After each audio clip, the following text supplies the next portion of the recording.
Vous pouvez demeurer debout. On va ouvrir notre Bible à Psaume 8 et c'est Jordi qui va nous lire le Psaume 8. Éternel, notre Seigneur, que ton nom est magnifique sur toute la terre. Ta majesté s'élève au-dessus des cieux. Par la bouche des enfants et de ceux qui sont à la mamelle, tu as fondé ta gloire pour confondre tes adversaires, pour imposer silence à l'ennemi et au vindicatif. Quand je contemple les cieux, ouvrage de tes mains, la lune et les étoiles que tu as créées, qu'est-ce que l'homme pour que tu te souviennes de lui, et le Fils de l'homme pour que tu prennes garde à lui? Tu l'as fait de peu inférieur à Dieu, et tu l'as couronné de gloire et de magnificence.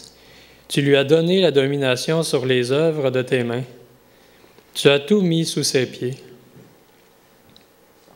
La brebis comme les brebis comme les bœufs, et les animaux des champs, les oiseaux du ciel et les poissons de la mer, tout ce qui parcourt les sentiers des mers. Éternel notre Seigneur, que ton nom est magnifique sur toute la terre. Amen. Que l'Éternel bénisse sa parole. On va demeurer debout. On va chanter « Guide-moi ». Les louanges vont être faites avec Wayne et Isabelle, la famille à trouve.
Bénissons notre roi.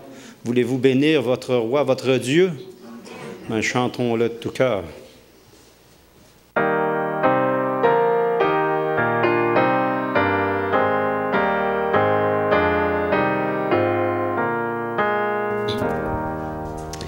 Bénissons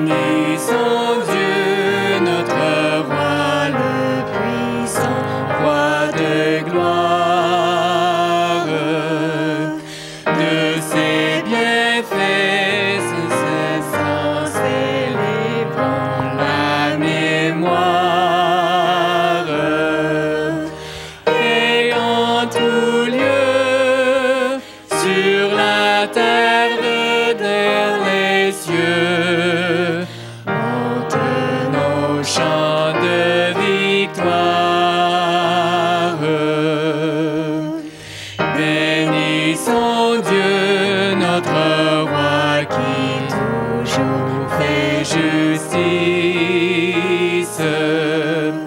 à l'orgueil redoutable, plus humble propice, riche en beauté pour ses enfants révoltés. Son amour est sans limite. Bénissons Dieu, notre roi, célébrons ses louanges, car il demeure à jamais quand tout passe et tout change.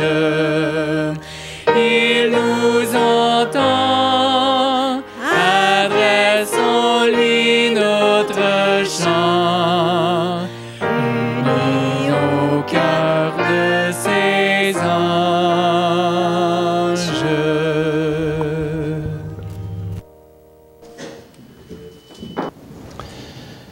À l'est de la ville de Düsseldorf, en Allemagne, se trouve une belle région qui s'appelle Ochdal. Là habitait un homme qui était un grand théologien et qui était aussi un grand poète. Il était même directeur d'école. Cet homme composait des poèmes et il allait dans une vallée qui était près de chez lui, une très belle vallée qui l'inspirait pour écrire ses poèmes. Il a écrit de nombreux poèmes et des cantiques à la gloire de Dieu. Il a vécu dans les années 1600 et un jour, il est allé dans cette vallée et il a été inspiré de composer un cantique. Ce cantique, nous venons juste de le chanter avant que commence la prédication. Bénissons Dieu notre roi, le puissant roi de gloire. Évidemment, ce cantique, nous l'avons chanté en français, il était à l'origine en allemand. Mais dans ce cantique, cet homme célébrait la gloire du Dieu créateur, la puissance du Dieu créateur, la magnificence de ce Dieu qui a créé tout l'univers. Cet homme allait souvent dans cette vallée. Il y trouvait l'inspiration, il a écrit des poèmes, des cantiques. Et il y allait si souvent que finalement on a décidé de donner à cette vallée le nom de cet homme. On a appelé cette vallée d'après son nom, et cet homme s'appelait Joachim Neander. On a donc appelé cette vallée Néandertal, la vallée de Néander. 200 ans après sa mort.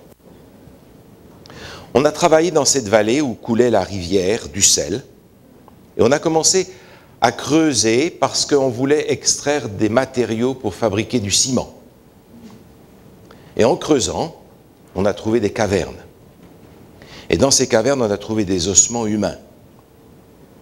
Alors, l'évolutionnisme, qui était très à la mode à ce moment-là, a sauté sur l'occasion et a vu dans ces gens, ces ossements, le lien entre nos ancêtres singes et les hommes d'aujourd'hui.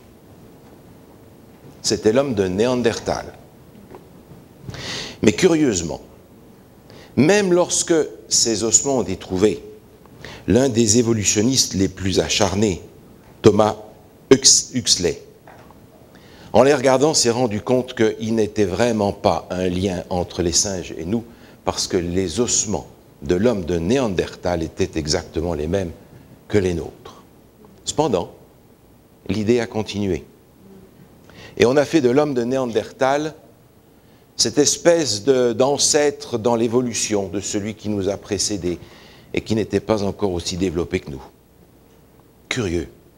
Curieux de voir que là même où la gloire du Dieu créateur a été chantée, louée dans ce même endroit, le diable a trouvé le moyen, au même endroit, de se moquer de Dieu. Et il le fait encore. Pourtant, le texte est clair. Et vous le connaissez comme moi. La Bible nous dit faisons l'homme à notre image et selon notre ressemblance. Quand on y pense, c'est extraordinaire. L'homme créé à l'image, à la ressemblance de Dieu. D'ailleurs, nous avons du plaisir en lisant les Écritures à voir tout ce que Dieu fait comme nous. Dieu fait plein de choses comme nous. Et d'ailleurs, ce matin, j'aimerais en regarder quelques-unes. J'aimerais regarder avec vous quelques-unes des choses que Dieu fait comme nous. Et permettez que nous en regardions 7, si vous le voulez bien.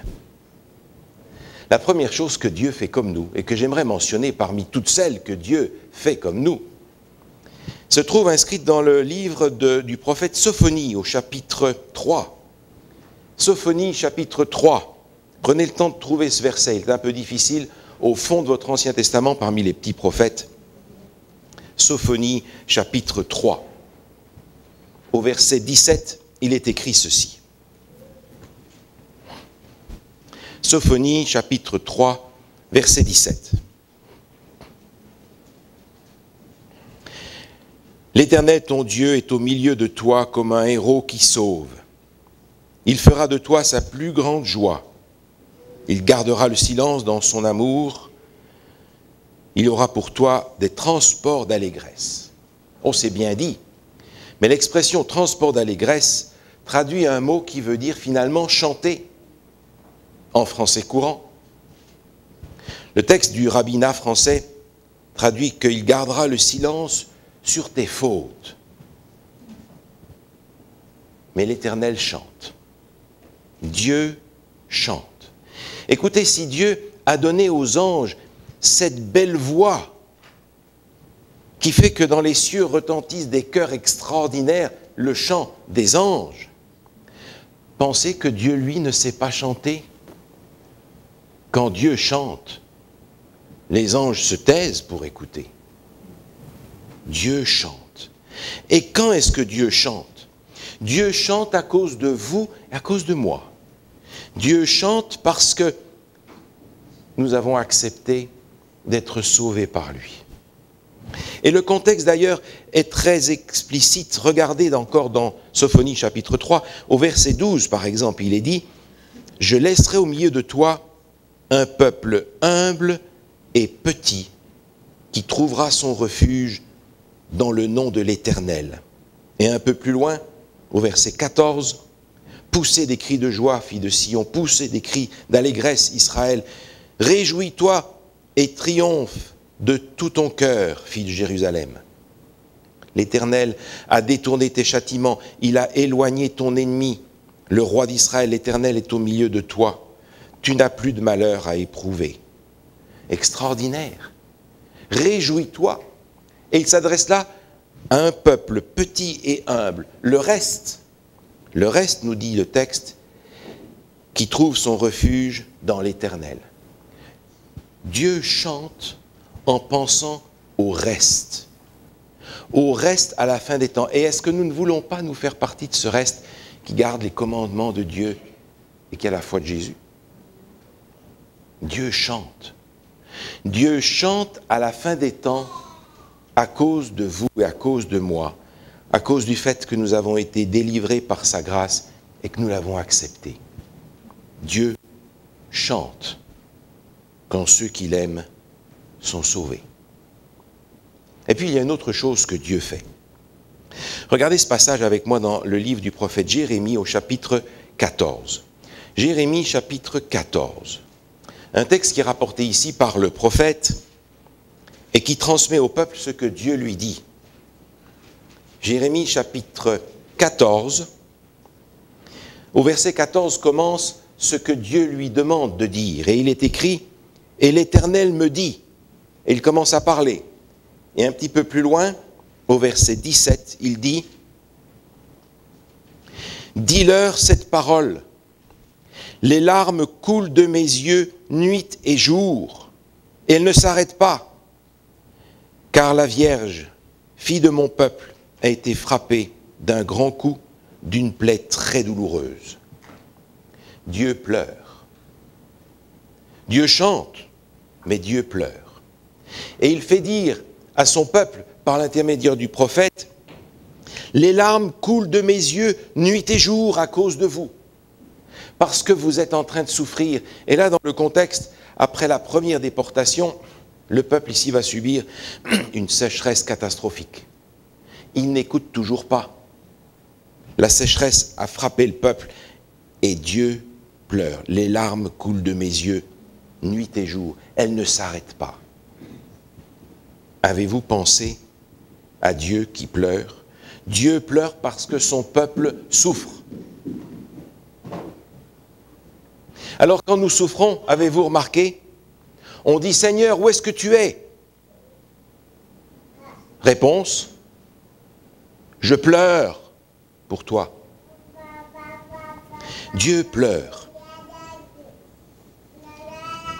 Vous vous souvenez aussi, Jésus devant la tombe de Lazare a pleuré. Et c'est peut-être le verset que vous connaissez par cœur, c'est le plus court de la Bible, 2 mots. Jésus pleura. Jean 11, verset 35. Et on comprend que Jésus n'est pas en train de pleurer parce que Lazare est mort. Il sait très bien que dans 2 minutes, Lazare sera vivant. Mais il pleure parce qu'il est là entouré de gens qui ne croient même pas en lui, qui ne croiront même pas quand ils verront Lazare vivant. Et la première chose que ces gens vont faire lorsqu'ils vont voir Lazare vivant, c'est se rassembler pour savoir comment ils peuvent faire mourir et Jésus et Lazare, celui qui donne la vie et celui qui la reçoit. C'est sur ces gens-là que Jésus pleure. Jésus a pleuré sur Jérusalem, qui rejetait le salut que lui-même était venu apporter. Quand Dieu pleure, il pleure sur son peuple qui souffre, sur la souffrance de son peuple qui est causée soit par ses infidélités, soit par sa fidélité, l'un ou l'autre. Dieu chante et Dieu pleure. Regardez avec moi maintenant dans Jérémie chapitre 32, verset 41. Jérémie chapitre 32, verset 41. On va lire dès le verset 40 pour avoir l'idée en général. Je traiterai avec eux une alliance éternelle. Je ne me détournerai plus d'eux. Je leur ferai du bien. Je mettrai ma crainte dans leur cœur, afin qu'ils ne s'éloignent pas de moi. Je prendrai plaisir à leur faire du bien. Je les planterai véritablement dans ce pays, de tout mon cœur et de toute mon âme. Le Seigneur sait être joyeux. Et le texte nous dit ici, je prendrai plaisir à. Et c'est véritablement l'expression, je serai heureux, je serai joyeux de faire ça pour eux. Dieu chante, Dieu pleure, mais Dieu rit aussi. Dieu est joyeux.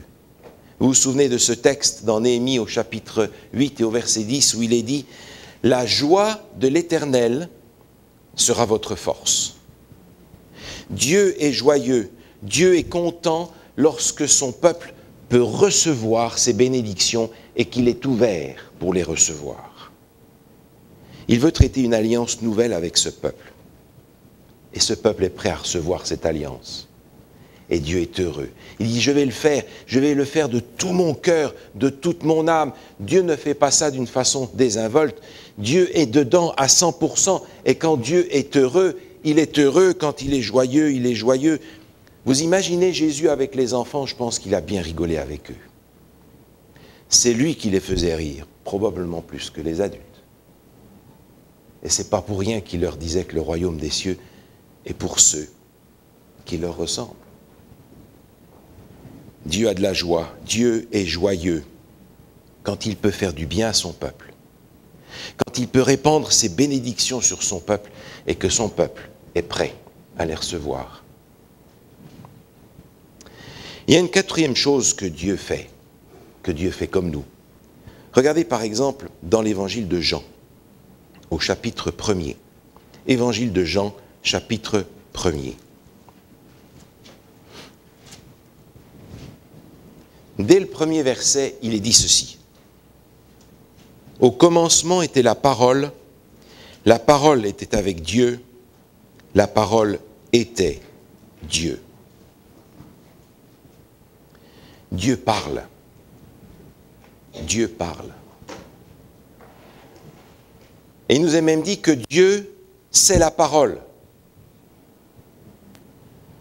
Mais on apprend que cette parole, elle est extraordinaire parce que le psaume 33 nous dit que lorsqu'il dit la chose arrive, il ordonne et elle existe. Vous ouvrez votre Bible à la première page dans la Genèse et vous y voyez ces textes. Dieu dit et la chose arrive. 10 fois Dieu va parler dans la semaine de la création et la chose arrive. Quand Dieu parle, c'est extraordinaire. Et dans l'Ancien Testament, on a constamment ces expressions « Ainsi parle l'Éternel ». Comme pour dire « Mes amis, ouvrez grand vos oreilles, Dieu parle. Écoute ». Dans le Nouveau Testament, on trouve une expression qui finalement est équivalente. Jésus s'adresse aux gens de son temps, il dit « En vérité, je vous le dis ». Même chose. Dieu est en train de parler. Quand il parle, que la terre écoute. Silence. Dieu parle. Et Dieu, il est la parole. Alors je comprends pourquoi Jésus, qui est venu dans le monde, est véritablement Dieu en personne, parce qu'il est la parole incarnée. Et Jésus parle. En vérité, je vous le dis. Le ciel et la terre passeront, mais mes paroles ne passeront point. Quand Jésus parle, quand Dieu parle, la chose arrive. Quand Dieu parle, il parle pour créer. Il parle pour donner la vie. Il parle et sa parole demeure éternellement. Vous imaginez Jésus devant la tombe de Lazare. Il n'a pas été enlever les bandes, il n'a pas été rouler la pierre, il n'a pas été le secouer, il n'a pas été lui faire du bouche à bouche. Lazare sort. Et Lazare sort. Quand Dieu parle, il donne la vie, il crée. Pour vous et pour moi, Dieu parle. Il y a une cinquième chose que Dieu fait. Regardez dans Jérémie encore une fois. Dans Jérémie, il est écrit « La voix de l'Éternel crie à la ville, et celui qui est sage craindra ton nom. Écoute la menace du châtiment et celui qui l'envoie. » La cinquième chose que Dieu fait, c'est pas seulement parler, c'est crier. Dieu crie. Il crie dans la ville. Et quand Dieu crie, j'allais dire c'est mauvais signe, c'est parce que quand il a parlé, nous n'avons pas écouté. Quand Dieu crie, c'est pour nous dire arrête. Quand Dieu crie, c'est comme un père qui est devant sa maison et qui voit son petit enfant qui court vers la route où il y a les voitures qui passent. Il n'a pas le temps de courir là-bas. Il crie « Arrête !» Il ne va pas commencer à lui dire « Mon cher enfant, je pense qu'il serait bon pour le moment d'interrompre ta marche parce que tu cours au danger. Arrête !» Et quand Dieu crie, c'est qu'il a déjà parlé suffisamment et que nous n'avons toujours pas entendu.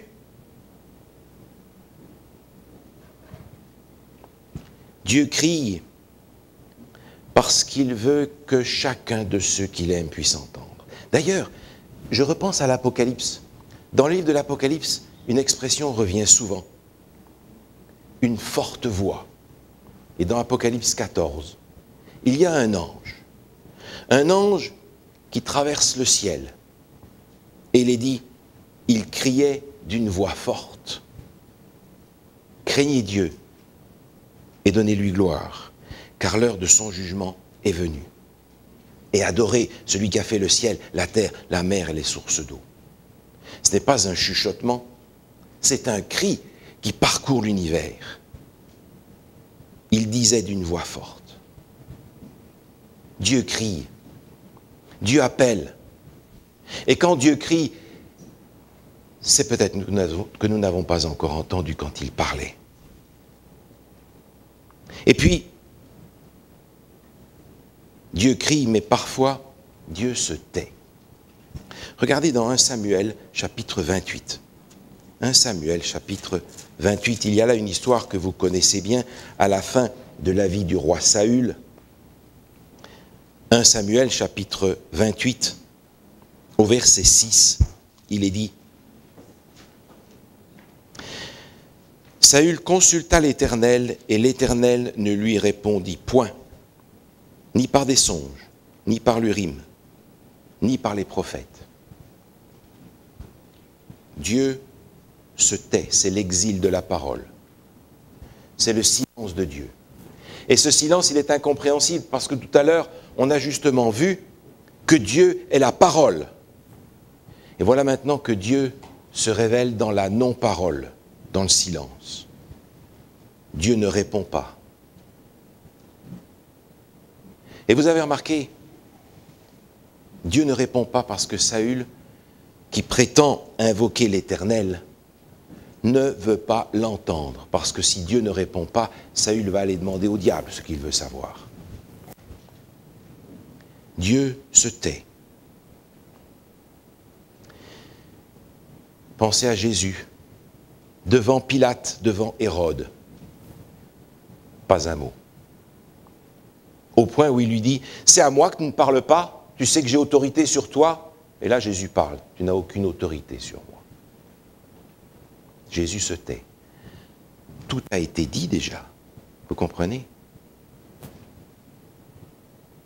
Pensez à Élie. Élie qui parle et voilà le feu qui tombe du ciel.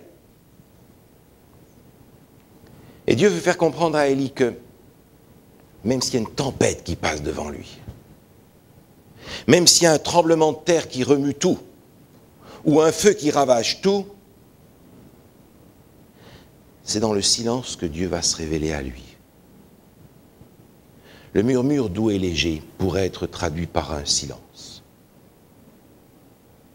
La non-parole de Dieu. Parfois, Dieu ne parle pas. Parce que Dieu a tout dit. Parce que Dieu a crié. Et maintenant, il se tait. Et il souffre. Pensez à l'Apocalypse. Chapitre 8 commence par nous dire qu'il y a dans le ciel un silence d'une demi-heure. Ensuite de ça, les jugements tombent. Dieu se tait. Il a tout dit. Il n'y a plus rien à dire. Quand Dieu se tait, c'est mauvais signe. C'est peut-être que nous n'avons entendu ni sa parole, ni ses cris. Quand Dieu se tait, c'est que le jugement arrive. C'est qu'il veut peut-être encore essayer une dernière fois de se révéler à nous autrement. Il y a une septième chose que Dieu fait. Regardez avec moi dans Genèse au chapitre 2. Genèse, chapitre 2. Au verset 3, il est dit ceci. Genèse, chapitre 2, verset 3. Dieu bénit le septième jour et il le sanctifia parce qu'en ce jour il se reposa de toute son œuvre qu'il avait créée en la faisant. Dieu se repose. Dieu se repose quand il a achevé son œuvre et c'est le sabbat. Dieu s'arrête pour être avec ses créatures. Dieu ne s'est pas arrêté au milieu de la semaine parce qu'il était fatigué d'avoir créé. Il s'arrête quand son œuvre est finie parce que le chef-d'œuvre est présent, l'humanité. Dieu s'arrête, non pas parce qu'il est fatigué, mais Dieu s'arrête parce qu'il est comblé par la présence de ses créatures. Et il veut être avec eux. Le sabbat. Le sabbat pour être avec Dieu.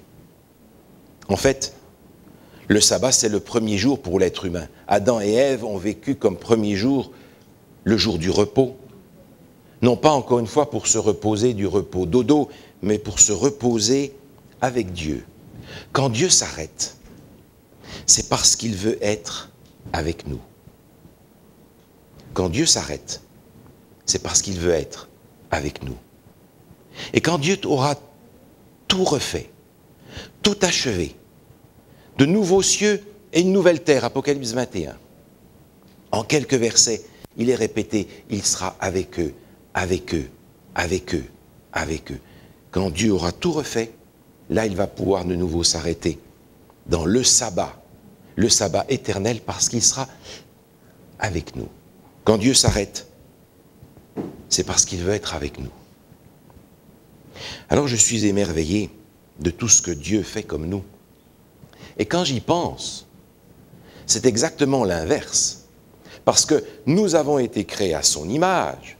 C'est pas que Dieu fait comme nous, c'est que nous devrions faire comme Dieu. Alors, à ce moment-là, je me trouve en difficulté. Heureusement que Dieu ne fait pas comme nous. Mais je me pose maintenant la question, est-ce que je fais comme lui? Alors quand Dieu chante, il chante parce qu'il est heureux de voir le reste sauvé qui s'attache à lui à la fin des temps. Mais quand moi je chante quoi?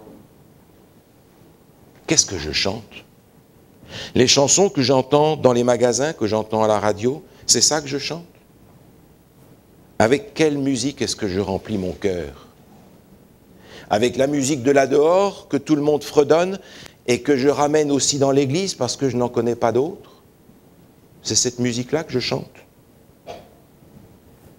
Quand je chante, est-ce que les anges pourraient chanter avec moi? C'est vrai.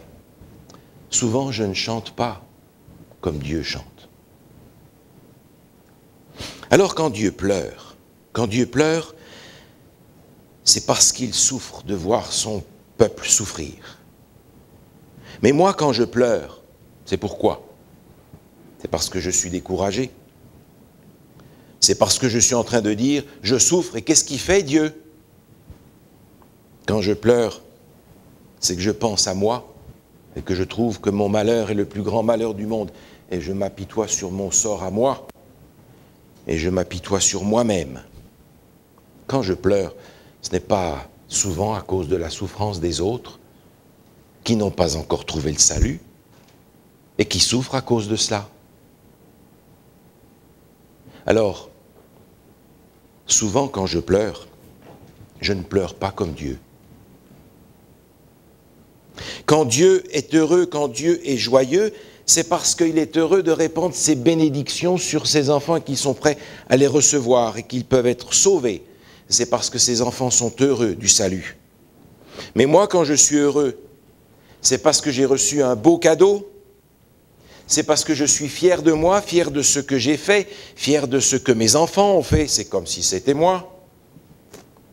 Quand je suis heureux, c'est parce que je suis heureux de ce que j'ai, que les autres n'ont pas.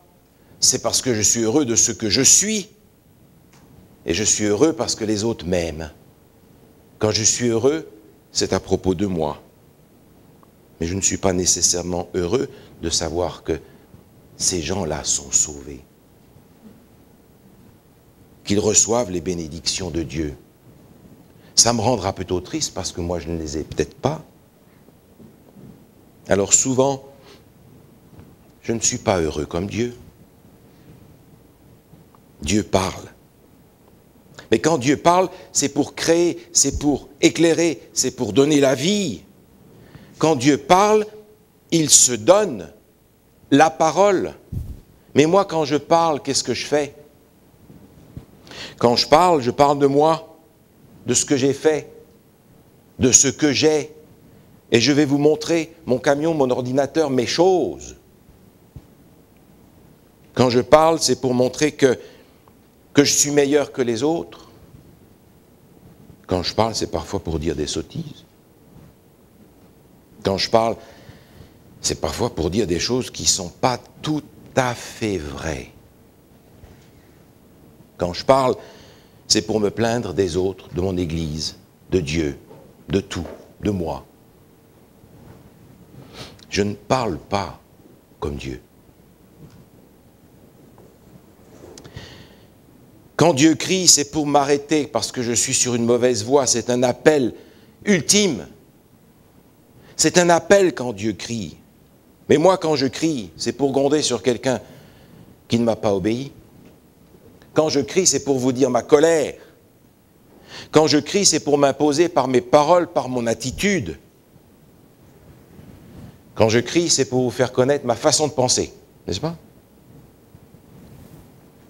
Quand je crie, ce n'est pas pour implorer les autres de s'arrêter sur leur chemin qui conduit à la perdition.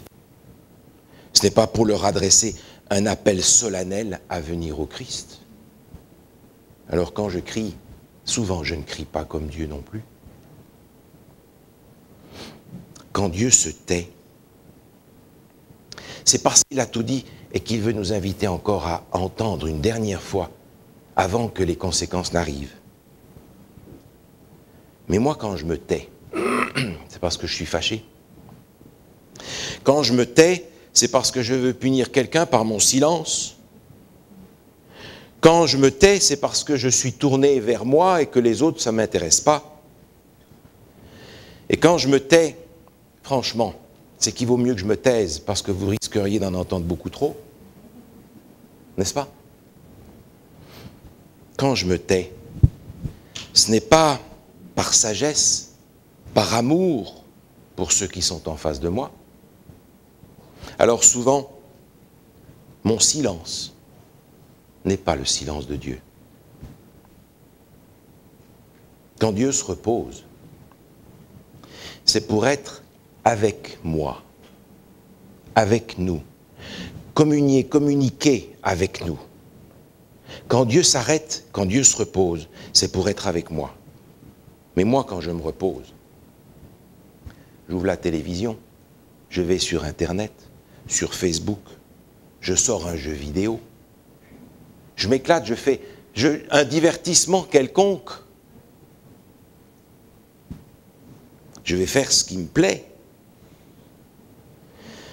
Quand je me repose, ce n'est pas nécessairement pour être en relation avec ceux que j'aime, avec mon mari, que je n'ai pas vu de la semaine, avec ma femme, qui est occupée avec la maison, avec mes enfants qui sont un peu partout.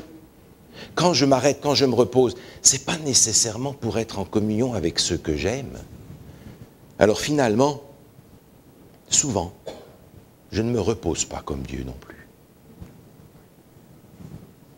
Alors, heureusement que Dieu ne fait pas comme nous. Mais nous sommes appelés à faire ce que lui fait, parce qu'en fait, nous sommes créés à son image et pas dans l'autre sens. Mais Dieu savait très bien que nous sommes tellement souvent tentés de le fabriquer, lui, à notre image, à nous. D'ailleurs, ce n'est pas pour rien qu'il a fait un commandement à ce sujet-là, parce qu'il savait bien que ce serait un piège pour chacun d'entre nous, de le fabriquer à notre image. Alors Dieu ne chante pas comme nous, ne pleure pas comme nous, ne crie pas comme nous, ne parle pas comme nous. Mais nous, nous sommes appelés à être comme lui. Madame White, au siècle passé, a écrit ce paragraphe que j'ai trouvé intéressant.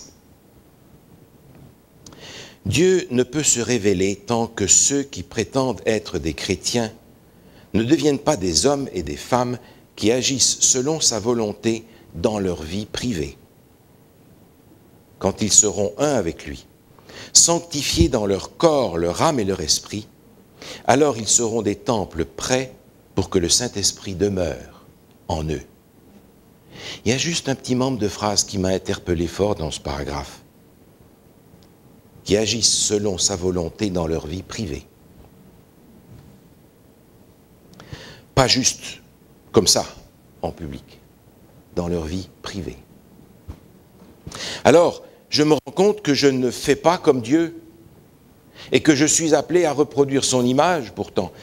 Et j'aimerais cependant terminer avec cette promesse qui se trouve dans l'Épître aux Colossiens où l'apôtre Paul dit ceci.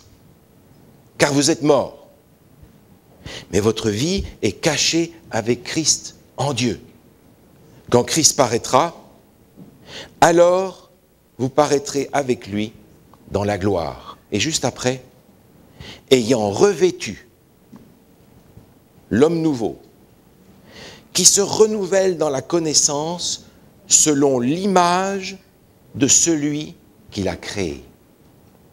Le Seigneur nous donne la grâce de pouvoir nous renouveler, nous transformer et de reproduire l'image de cette perfection qui est en Jésus. Pour cela, il va falloir que je meure à moi-même et que j'accepte d'être ce temple où Dieu habite par son Esprit Saint. Amen. Après avoir entendu ce message, on peut se rendre compte qu'on a besoin de se reposer sur Dieu. Et je vous demanderai de vous lever pour qu'on puisse chanter « Sur toi, je me repose ».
Notre Dieu, notre Père, nous voulons te remercier aujourd'hui pour l'exemple de Jésus que tu nous donnes, qui est le reflet du Père, l'empreinte de sa personne. Mais Seigneur, nous reconnaissons aujourd'hui que nous sommes loin d'avoir encore reproduit le modèle que tu nous as donné, l'exemple que tu as placé devant nous. Et nous te demandons pardon de ne pas avoir été capable de reproduire mieux encore cet exemple que tu nous as donné. Accorde-nous, nous t'en prions, ton esprit, pour que nous acceptions de mourir à nous-mêmes et de te ressembler davantage, accepter de diminuer et que tu grandisses. Au nom de Jésus. Amen.